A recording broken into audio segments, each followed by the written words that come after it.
Hi, Phyllis here, southernfrugal.com.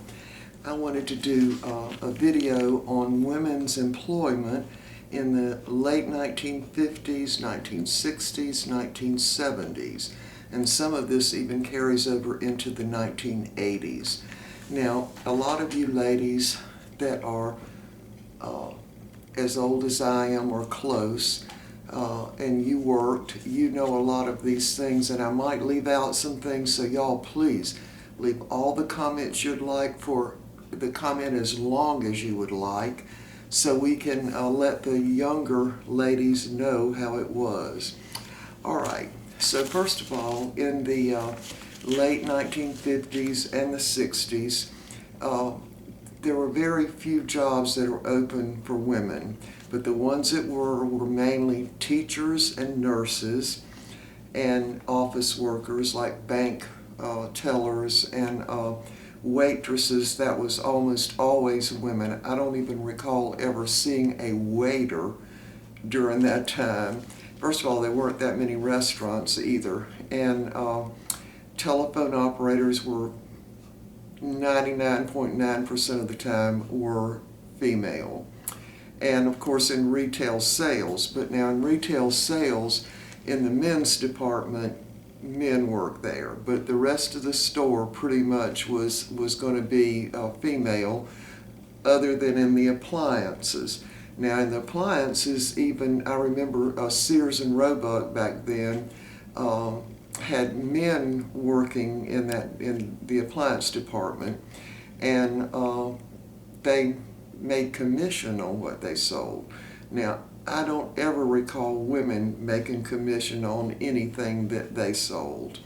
So, and this is not a female liber thing, I'm just telling y'all how it was back then.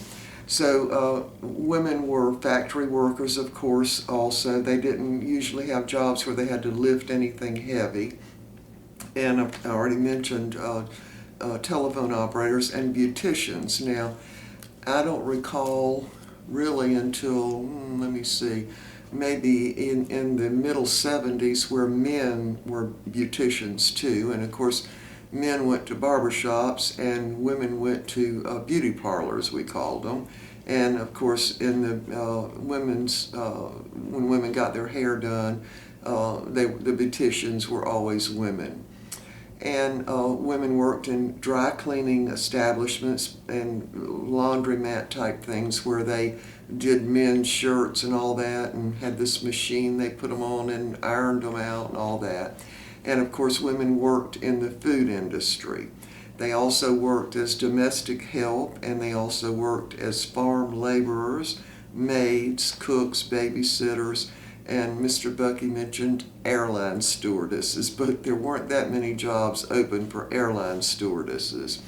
So anyway, that's kind of the way it was back then. Now, I want to tell you a little bit about how the employment worked. So, you were allowed a coffee break, they called it, in the morning and the afternoon. Now, you were expected to use the restroom during that time and not any other time. And of course, you couldn't have any food or drink or anything at your work position or wherever you were, at your desk, or you were out in a factory and all that. You couldn't carry anything to eat out there. And so the employment for women was certainly in those categories. And women, let me see how to put this. If you were a young woman and you weren't married, or you were married and didn't have children yet, they were reluctant to hire you because when are you planning to have your family? That was always a question they asked on an interview. So when you were employed, you usually got 1 week of vacation. Now, if you were a factory worker, you had to take that vacation. Most of the time, it was the July 4th week that the factory would just close down, and that's when everybody took their vacation. And you were off half a day for Christmas Eve and then Christmas Day. You were off only Thanksgiving Day. You didn't get a half day then. And you got a half day on Good Friday to go pray. wherever, right? And you also got a half day on New Year's Eve, and of course you were off New Year's. And of course Easter fell always on a Sunday, so you'd get that Good Friday half day off. Now back then you could get fired for any reason. They could just come and say, we no longer need you, get your stuff together and we'll cut you a check. That's the way it worked. And I did see some girls that lost their job that way. No explanation, no nothing. And a lot of the times that would be the last person that was hired, and they would be cutting the staff back, so you're just out of a job. Sorry. Yeah, that's the way it worked. And so the other thing was sick leave. Now most places did not give sick leave. And so if you were out, your pay just got docked. You just didn't get paid for that day. Say you were out 2 days that week and you were sick with the flu or something, you just didn't get paid for it. And the other thing, if you had any kind of lengthy illness, now lengthy illness would be something where you were out like a couple of weeks, they just no longer needed you and you lost your job. So the other thing is about when young women have children. And of course, you had to have proper daycare. Now back in the 50s and even in the 60s, daycare was not very good. It really wasn't. And if your child got sick at daycare, of course you had to leave work and go get them. And then you were docked for the time you missed. And they just didn't make hardly any kind of allowance for a young mother who had young children. And so some of the things they ask on the application and during the interview. Now, I know that my experience is limited. I probably, in my lifetime, only had maybe, let's see, 1, 2, 3, 4. I really only had probably 4 jobs. Now, people work somewhere a year, they leave, or 6 months, they leave, go get another, and so in 5 years they might have had 4 or 5 jobs. But back then, you tended to, if you had a job, you tended to keep that job. Anyway, so some of the questions they would ask on the application, and y'all are going to be shocked at some of this. All right, when do you plan to, if you were a woman now, when do you plan to start your family? Are you a military family? If you're a military family, now I worked, of course, in Newport News, Virginia, and there was Langley Air Force Base, Fort Eustis, and then of course all the naval base and all that was over in Norfolk. So the whole area was a tremendous amount of military. So they knew mostly if you were military, particularly the Air Force, every 2 years you were going to have to move. So they wanted to know if you were military, and if you were, they just weren't going to hire you. And they wanted to know if you have children, what were their ages, who was going to care for them. And what they wanted you to say is, oh, my mother will keep them, because they knew if your mother or your sister or some relative was keeping them, if they got sick, you didn't have to leave work. All right, and they also wanted to know, of course, what race you were, and that was pretty evident on every application. A lot of them even asked how tall you were and how much you weigh. They did, and they could legally do that. And they also wanted to know how will you get to work. So if you had your own car, that was a real plus, but a lot of times women didn't have their own car, and they would have to catch a ride with somebody. They also wanted to know why you left your last job, what was the reason, and of course that reason had best be you wanted to make more money, or you moved to a different location. It couldn't be, well, I just didn't like that job, so I quit. You could never say that. If you said that, you would never get hired. Okay, they wanted to know if you'd ever been arrested, and if so, what for, and had you had any kind of lengthy sickness, and if you had, what was that? And how long have you lived in the area? Now that was a big one, and particularly in Virginia, because we had a lot of turnover with military families. So if you were, say you had just moved there, they're not going to hire you. They weren't. And the other thing was, what type of work does your husband do if you were married? They wanted to know that. And that also sort of told them how stable you were, because that's what they were looking for. Now, here was the thing. They also wanted to know, do you know anybody that works here? Like if you said, oh, yeah, my brother works here, the chances are you would get hired, but they would go talk to your brother before they hired you. Or your sister or your mother, your father. That was big if you had a family member that worked where you were applying for a job. Now, here was the thing. Now, of course, I was an office worker. I started out in accounts payable. And what happened for office workers, unlike with like factory workers or farm workers, when you took your vacation, nobody did your work for you. It'd be piled up this high on your desk when you got back, and you had to do double time to get caught up, and that usually took a week or two to get all caught up again. So it really wasn't like a vacation at all. All right, so the other thing, when you were, after you were employed, they would ask, well, on the application and in the interview, they would ask if you work well with others, and they wanted to know what your hobbies were. And of course, that was mainly, they wanted to know if you were like a race car driver that was going to get killed or something. And so they always wanted to know that.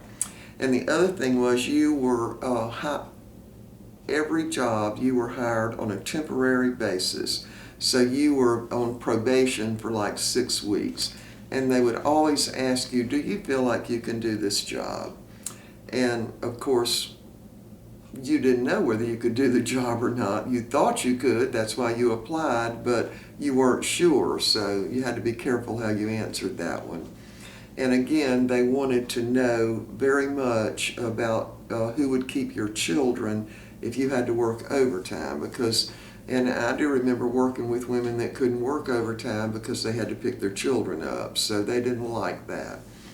Now, the dress code for women. All right, y'all are not going to believe this. We had to dress up. You couldn't wear slacks, and this was before the day of pantsuits. I don't think pantsuits for women at work came in till probably sometime, I'm going to guess now and say about 1972 maybe. But up until that time, you had to wear a dress or a skirt and a blouse, or a suit, you know, with a skirt, and you also had to wear heels. Nobody wore flat shoes back then, because that was considered you weren't dressed up. So you pretty much wore heels, and you had to wear hose. Yeah, you had to wear hose, and I can remember that being an expensive thing, because of course you had to buy hose. If you ran the hose, you had to buy more hose and that kind of thing, and that really was kind of a pain. And then when pantyhose came in, I don't know if y'all remember those or not, but pantyhose were more expensive than regular hose, but then everybody was wearing them. So that was yet more expense. And you really couldn't wear anything sleeveless. I'm not sure why on that one, but nobody wore anything sleeveless that I ever remember not to work. And pretty much everybody wore some type of heel. Now, I was tall, so my heels were never but about like that, but a lot of women wore the real tall heels. And so the other thing is that women who, when you went to apply for a job, if you were overweight, heavy, or if your hair didn't look good, or your clothes didn't look good, they just didn't hire you. I mean, they really just didn't. And some women couldn't find jobs because of that. And I can remember working in a place where you couldn't do the work if you were short. They didn't hire somebody that was like 5 foot or under. You couldn't do the job because of shelves and file cabinets and the way they were. You needed to be taller. Anyway, so that's basically how it was back then. Now things started changing for the better, of course. In the 1970s, women were allowed to wear pantsuits and slacks. Now you didn't wear, they had to be actual pantsuits, and they would, the employers specified that. It couldn't be, I'm just going to wear, you know, a pair of slacks and a t-shirt. They wouldn't allow that. And so things definitely started changing, really for the better. Now back then, I don't recall ever knowing of a female attorney, and I did know two doctors that were females. They were both OB/GYN, and but I didn't know any other than the two, and that was in Virginia, and they had a tremendous practice. Almost every woman I knew went to one of those two women doctors, and but as far as regular doctors go, no. So, and also there, I don't recall ever seeing a male nurse. Now they had male orderlies, but I don't recall seeing a male nurse. Now you have male nurses all the time now. But anyway, so that's sort of how it was back then. Working when you had small children was very difficult because they were always getting something at daycare. Now, my children stayed in a church daycare, and they were really, really good. I went to that same church, so it was a really super good daycare. And also Stephen, the oldest, went to kindergarten there. And they were real good, but I do remember that both of them ended up getting the chicken pox. So that's 2 weeks of work you miss because they can't come back if they're still running a temperature. So I missed, and my employer was good enough to pay me for those 2 weeks, which I was very grateful for. But I'm just saying, you could definitely lose your job because your child got measles. If they, back then, kids still got measles, or if they got chicken pox or anything where they were running a temperature, they were not allowed to stay in the daycare with the other children. So it was really bad. Now, there were no daycares. Well, I'll take that back. In Virginia, there was one daycare. It was quite a distance from where I lived. And they were the only ones out of that whole area that would accept children or infants that were not potty trained. So pretty much you couldn't really go back to work until your child was at least 2 years old and potty trained. They just wouldn't accept them. And so you stayed home. Now, on the street where I lived, it was all young families, and they all had young children. And I was the only one that went back to work. Nobody else went back to work. And but when my daughter was 2 years old, I decided to go back to work because of the daycare center at our church, and I knew it was a great place for them. And plus, when they're 2 years old, they're ready to play with other children, and they only need to just see you occasionally, you know, and they like it, in other words, because they're there playing all day with other children. So that was when I chose to go back to work. But anyway, so that's the way it was, y'all. And I know that a lot of y'all ladies work just like I did way back then. And so leave your comments and tell me how it was for y'all. This is the way what I experienced. And now I did not work in the late 1950s, but I mean, my mother worked, and I knew other women who did. And it was a tough life, y'all. It really was. And I do think women were terribly discriminated against back then, but we didn't know any different. You know what I'm saying? We didn't know that we should make the same as a man doing the same job. Everybody just accepted that men had to earn an income for their families. So, you know, we just accepted it. We didn't know any different. So now we do, but we didn't back then. So anyway, y'all leave your comments and tell me how it was for y'all when you worked, and maybe we can let some of the younger ladies know how it really was back then. All right, we will see y'all next time. Bye for now.